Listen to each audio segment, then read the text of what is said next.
Hi all, hope all is well. On today's video, I wanted to share something a little bit different. Now, if you go back through my video history, and if you go back a couple of years, you may come across several different videos describing different techniques for creating both cordage, which is like a rope from plant material, or wicks for candles from natural plant fibers. You may even come across a video in regards to creating coconut lights. So the coconut lights themselves were created from the plant fiber of the coconut husk and actually using the oil of the coconut itself to actually fuel it. And by combining these two, I actually created a fairly efficient light source that from memory lasted for about 20 minutes, which is pretty impressive considering it's extremely primitive techniques for creating these. Now, one of the main reasons I wanted to learn these techniques was purely so if I ever had the need to create a light source from scratch, I'd actually have the skills to do it. Sometimes I find that you can be prepared as possible for anything, but then when it comes to push and shove, you tend to forget to grab things on the way out the door. It's just like being rushed to work, for example, and then realizing when you get to work just how many things you've forgotten. I couldn't imagine the catastrophe that would be if you were being pushed out of your home in a case of emergency and you couldn't grab the gear that you wanted, or you're so busy thinking about other things that you leave many things behind that you wish you had grabbed. Now, one of the things that you take with you wherever you go is your knowledge. And I believe the knowledge of how to do these things is one of the most important things you can take with you anywhere, without a doubt. There's just no substitute for it. If you can just take the knowledge with you and then have a look at your surroundings and assess what's there, and then work out a plan on how you can best use them to suit yourself and to make your environment better, you'll be a lot better off. And this is definitely one of those techniques that I urge everyone to understand. It's extremely simple once you've done it once. Literally once is all it takes to actually learn how to do these techniques. And once you've done it, you'll grasp a better understanding not just of how to actually do this in the first place, but it'll also give you a much broader perspective and a better value for the finer things around you, such as plant fibers or lamb fat that you'd normally tip down the sink or throw in the rubbish bin. If you go back to medieval times when they actually had no way of illumination, they used to use rushlights. And that's where the idea for this came from. So rushlights used to be picked in swamps, so they'd pick the rushes, and then inside the rush, the grass itself, there's what they call a pith. And the pith was actually removed from the rush itself, and then it was soaked in animal fat, and you could actually stand it upright and burn it, and it was a very slow burning candle. Very similar to what I've done here. Now, I've taken it the next step, of course, by actually twisting cordage out of plant fibers, which makes it a much denser material to burn, and then just followed suit by soaking it in fat. Now, there is a certain period of time that works best for soaking cordage such as this, and a little bit further along in the video, I'm going to show everyone how I actually made the cordage as well to make the wick that you can see burning here. I found that on the day that I originally made the cordage, you're talking a month ago, I did soak it during that day, and I let it soak all day in animal fat, and I tried burning it the night that I had done it, just to give it a test to see what type of results I'd actually get from burning it. And what I found was it was unremarkable. The fat just burned off the wick and dripped away, and it was a pretty poor result. The wick still burned, of course, but not the way it should have. So in this video, I hope to be able to show you a little bit more detail in regards to how to go about making these. For example, this wick that we're burning at the moment is made from the plant that you can see here in front of us. This is the ponytail tree, they call it, or the ponytail palm. And it's quite common, especially here in Queensland, Australia. You find them in gardens all over the place. And below them in the garden, you'll actually find the leaves laying everywhere. They just fall off all the time, and most of the time you just rake them up and put them into the compost heap.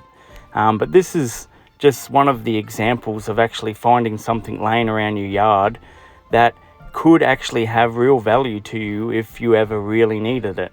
Most of the time these days we have torches on our phones, for example, and we don't really need to have another source of illumination, but it never hurts to know these things. So as you can see here, I'm actually tearing that leaf directly down the middle and then flipping it over so they're polar opposites. And the reason I'm doing that is to try and make the wick the same thickness throughout. So you've basically just torn it in half, flipped one side up, so there's a thick end at one end and a thin end, and at the other end it's the same deal, thick end and a thin end. And then we start twisting from the middle. So it's just a matter of actually twisting it away from you. So there is a technique to this, and it's not something I can videotape very well and explain to you how to do it.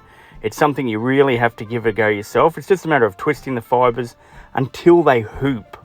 Basically, eventually when you've twisted them enough, they'll naturally want to hoop. And once they hoop, it's just a matter of actually continuing those twists. So you hold the hoop, as I'm doing there, and then twist the top fibre away, and then twist the entire cordage. And it's just a matter of rinsing and repeating. So you twist, twist, twist, and then twist the entire cordage. Twist, twist, twist, and then twist the entire cordage. And after doing this, once you've done it a couple of times, it becomes absolutely natural. In fact, what I found was once I learned how to make cordage, it's something I'd been wanting to do since I was a small child. I'd always wanted to learn how to do this, and I never had anyone who could explain it to me. I found some examples in some books that I had at the time, but reading it from a book and actually doing it is two different things. This is something that you nearly need to have someone show you how to do. The cordage is really quite strong as well. There's no doubt about it. It's the real deal. If you can actually join lengths together as well. I think there's a saying, how long is a piece of string? And it's meant to be a hypothetical. It's the string is as long as you want it to be, providing you've got plant fibre there to build it. So as you can see there, it's very similar to rope. And it's extremely dense material, this one, and using it to soak up the fat worked extremely well. In fact, like I said earlier, I didn't leave this just for one day soaking. I actually left it for a month. I left it for a month soaking in the lamb fat. And after doing that, I found that the plant fibre itself actually soaked up a lot of that animal fat into the actual cellulose of the plant material itself. So when it came to burning it, the entire plant fibre was actually saturated with oils, with animal fats. I'm not gonna lie, they smell incredible to burn. If you enjoy the smell of a good roast, you're probably going to enjoy the smell of a tallow candle. Technically that's what these are. They're not quite rushlights, and they're not quite tallow candles either. A tallow candle, we could make a tallow candle out of something like this. It'd be just a matter of hanging that wick and dripping the lamb fat down it and letting it condense and building up a candle around it. The only problem with that is lamb fat and beef fat and stuff like that, tallow, they're very soft, and as soon as you get a warm day, everything becomes putrid or rancid. You can smell it, and it's not a very pleasant smell having rancid fat around. So I could imagine medieval homes, especially ones that were using tallow candles such as these, must have been quite the stinky place. In fact, there's no doubt about it. The records discussing such topics explicitly state just how smelly these households were, and in fact how smelly all of medieval Europe was. I'm not sure if there's any other way to put that. As you can see here, obviously I just wanted to continue on plaiting this out, so basically just twisting it out. I wanted to consume the entire ponytail leaf, as you can see there. So the idea of that is so I could tie it off. Basically I get it right to the very end, as you can see, and then it's just a matter of actually tying it off. It's just a half hitch on each, and then I use a half hitch on the opposite side as well, and that will stop it from unraveling. Now the technique that I'm using, you could get away with not even doing this, without even tying it off. The idea with binding the material in such a fashion is the tension of it is against itself. So when it wants to unravel, it actually temporarily tightens itself as well and stops itself from unraveling. It's an extremely fantastic technique to learn, and I'd recommend if you get the time, or if you're sitting in the park and you come across a piece of material, give it a go.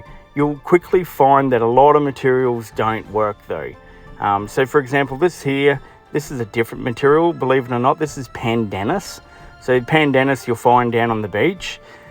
This is coconut husk, which I've done it previously, and I've done a previous video on it as well. And coconut husk burnt really well. It was actually a really good burning fibre as well. I think if I spent a bit more time in saturating the wicks, I may have even got better results from it. And then of course this is the ponytail palm itself, the leaf itself. And so far I've found that the ponytail palm is the best burning wick that I've had. Now it could be purely because of how I prepared the wick itself and how long I actually soaked it for.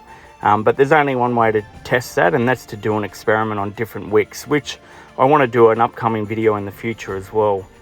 Now these here, you can see this was done by some seagrass. So I was sitting down on the beach there one day when I first moved to my new home, and I'm like, I want to build something to help me remember this day. So I went down and I sat on the rocks and I built something from everything around me, and I found a heap of barnacles, which was pretty cool, and there was some seagrass. Now the seagrass was almost like a tree grass. It was very firm, and I decided to weave it and twist it and then actually make a barnacle bracelet. That there, I also made it. That's actually pandanus fibre. That's how thin you can actually make it. I even made a clasp in that as well. It's only a loop and a knot, but it acts as a clasp. You can actually wear that around your neck if you had to. So this is just an example of the different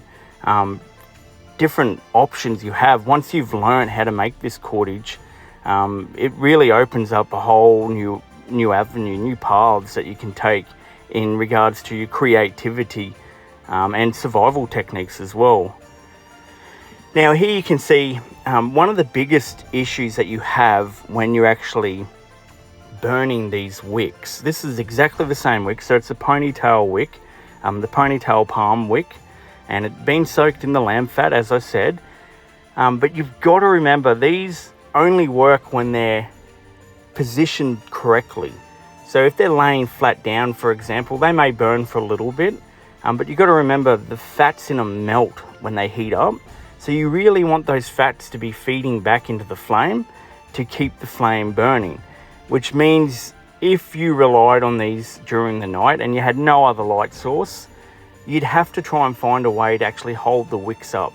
And if you go back to medieval times, there were indeed wick holders. So they're little clamps, little brass clamps, and people would actually fashion them so that they could actually change the position of the wicks while they were working. So they might be cooking, for example, and one of the jobs you'd be doing while you're cooking your food in medieval times was you'd be concentrating on keeping that light source going as well. Now you got to remember, back then they were all cooking with fire, so there would have been a glow anyway, but nothing beats the illumination that these provide. They're a decent light source.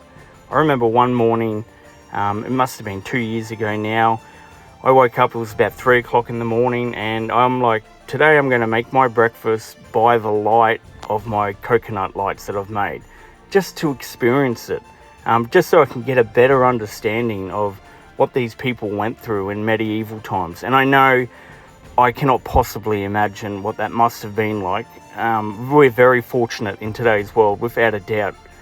We live like kings. There's no doubt about that either. And at the end of it, when my wick burned out, it was just a matter of either turning the light on my torch or turning the light on in the kitchen, and I could see again. But once these ran out in medieval times, it was darkness. And that's the way the world was back then, which actually gives you a much better perspective on the value they must have placed in creating these, because they are time consuming as well. So it's not something that just immediately happens. It's something you have to think about, you've got to be conscious about, you've got to collect the materials to do it. In fact, what I found since learning how to do this is now every time I'm handling different things, I'm wondering, would this make a good wick? Would this material make good cordage? And if I'm given the time, I actually test different materials. So I've tested hundreds of different grasses now to see which ones are really good for cordage and which ones aren't. Sugarcane, for example, is hopeless. You can't do anything with it. It just breaks into pieces. Whereas some of the grasses you find out there are absolutely fantastic. But it's only certain parts of certain grasses as well. You can't use all the grass. It's only certain parts of certain grasses. And I could literally put a catalogue together there's so many different grasses that you could use and plant fibres that are actually very useful for this purpose. As you can see here, I'm cheating completely. I'm using a pair of multi-grips just to demonstrate the importance of actually rotating the wick to get the best burn rate from it. And if you stop rotating it, again, you'll find that the wick will burn out. It's not like a candle. Well, basically, let's imagine if you put a candle on its side, a modern day petroleum candle on its side, or a paraffin wax candle. Basically what you'll find is the candle will not burn correctly. That's all there is to it. So the candle will consume itself up. You'll burn the back out of the candle, and before too long the candle will either completely burn out or it will just completely destroy the actual structure of the candle, and it will be no good for anything. Now, hopefully, by listening to me talk for the last 15, 20 minutes, I'm not even entirely sure how long this has been going on for, that you can understand why I see so much value in learning this primitive technology. And I know to most people, it doesn't seem to be all that complicated. But when the time comes to actually choose a material to create cordage, to create a wick, to create a tallow candle, such as the one you're seeing here burning, you'll discover that there is a variety of different skills that's required to have a better understanding of, to actually select the material correctly. And I believe it will help everyone broaden their perspective in regards to what we consider items of value. So it's very easy just to walk down the street and walk past your neighbour's garden, see all the material plant fibre waste in gardens, for example, or on the lawn, or lawn clippings, for example, and just consider it compost or waste, when in fact there is more value than meets the eye to most plant fibre materials, and this being one example without a doubt. Now, hopefully, if you got any value of this, please feel free to give it a thumbs up. Please feel free to subscribe to the channel as well. I enjoy having these little chats, even though they're completely unstructured and maybe more of a meandering. But until next time, thanks again for watching. Cheers. Bye.